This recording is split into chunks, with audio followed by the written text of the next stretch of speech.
Fire স্টেশনে 112 থেকে একটা কল গেছে যে রাধানগর রাধা মাধব ক্লাবের সামনে একটা লোক আনকনসিয়াস অবস্থায় রাস্তার সাইডে শুয়ে গেছে।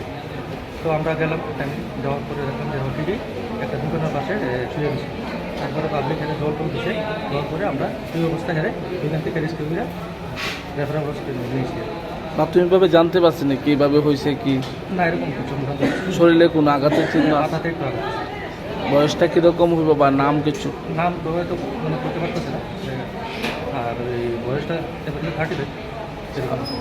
ওনার অবস্থা কীরকম এখন? এখন তো আমরা তো নিয়েছিলাম ডাক্তার, আমরা যে ওষুধ এখন যে কথা বলতে পারতেছে না, নামটা হ্যাঁ করতে পারতেছে, যার কারণে আমরা নামটা নিতে পারছি। আপনারা কোনখান থেকে আইছেন? আমরা আপনার নামটা? তন্ময় শিক্ষক।